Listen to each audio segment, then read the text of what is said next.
very important that you let them know that conventional education is not the only way to go.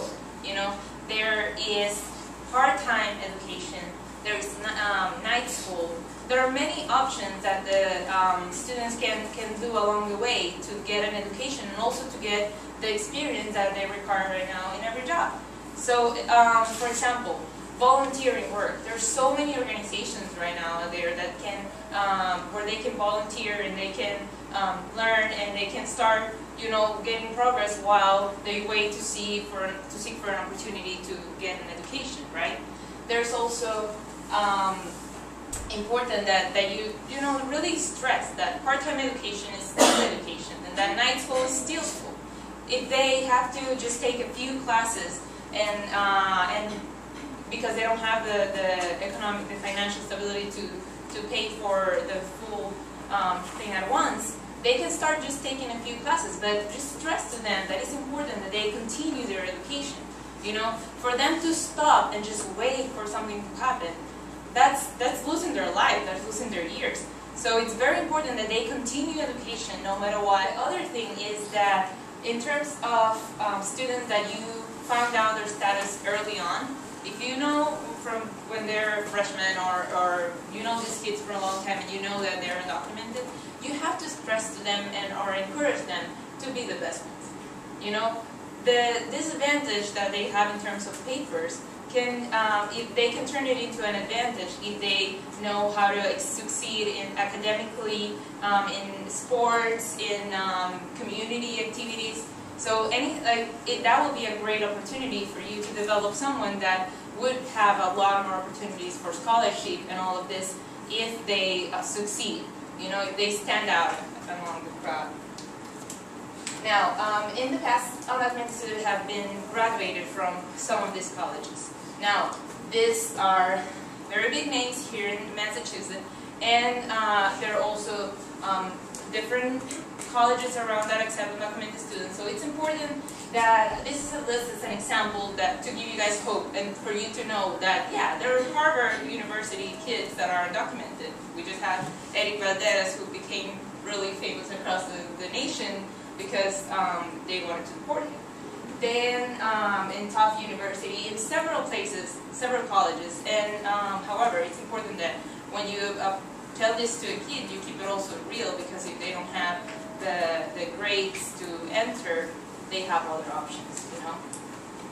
Because, I mean, at the end, it doesn't really matter how great the school is where you're going. What matters is what you make out of that experience. Yes? What about online courses? Is that a viable option for a lot of students? Definitely. Do you know when they would have had to have completed their 2 years of military service or 2 years of college? Like, let's say we have an 18-year-old who wants to go to college, and if she is allowed to become a citizen because of the STREAM Act, during that time of the 10 years, is that the time that she'll have to complete the within the period of her acceptance as a dreamer to the end of that 10-year period, you have to meet one of these two requirements, which would either be an associate's degree or go to the military. It could also be you getting a graduate degree. It could also mean you getting an undergrad degree. It could mean anything higher at the minimum of these 2 points.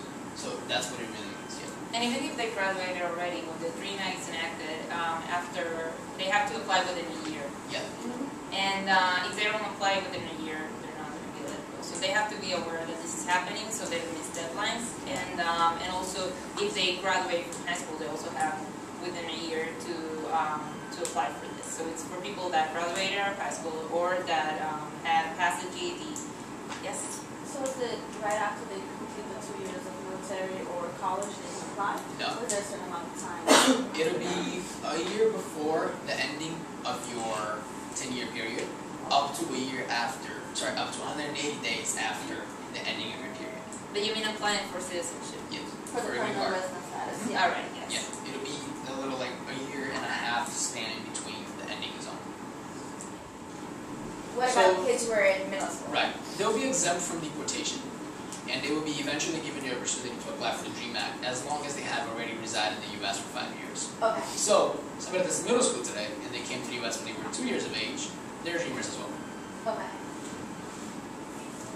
Yeah, if they came to the US over 16, that's when it gets. And then it applies the second And if part. they haven't been for 5 years. Then it would apply the second part, that as soon as they graduate, they have a year time, graduate high school, they have a year span to apply to become dreamers.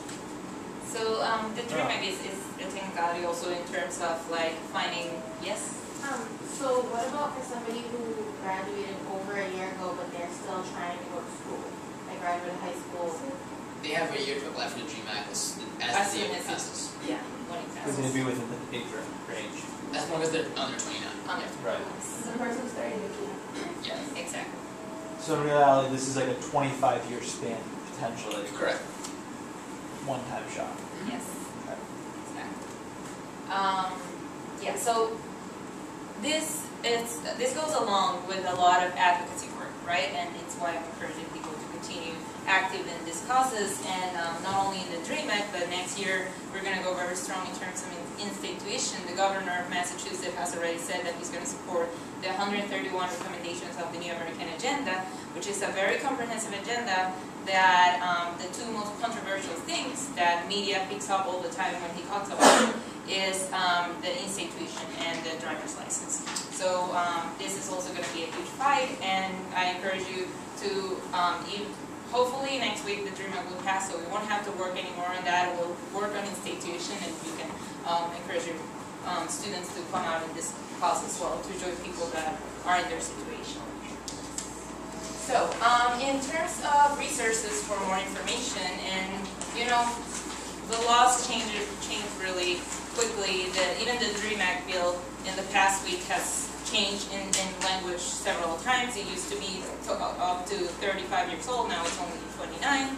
So it's very important that you keep informed, and these are some links that will help you. These are organizations that work day by day to try to pass better and more comprehensive immigration laws and policies across the nation. And we have our website here where you can also find not only find local information for Massachusetts, but also we represent about 130 organizations that work across the state, and they provide several services. They go from like law offices to immigration services, and if you need, and there are also organizations that sometimes are looking for volunteers. So if you want your students to just go there and check on our the different list of our members, they can find more information for themselves and for their families, and learn more what are the resources out there close to where they live, right? And you can always contact us, email us, any other question that you couldn't think of today. We can answer it through email or through phone. And our phone is our organizing director, and that's Felipe Nice. So we really welcome any of your questions, any of your calls. We receive tons of emails daily, so sorry if we're not timely answering your emails, but if you call us, we'll definitely answer right after. So thank you so much, and we'll open up our floor for questions.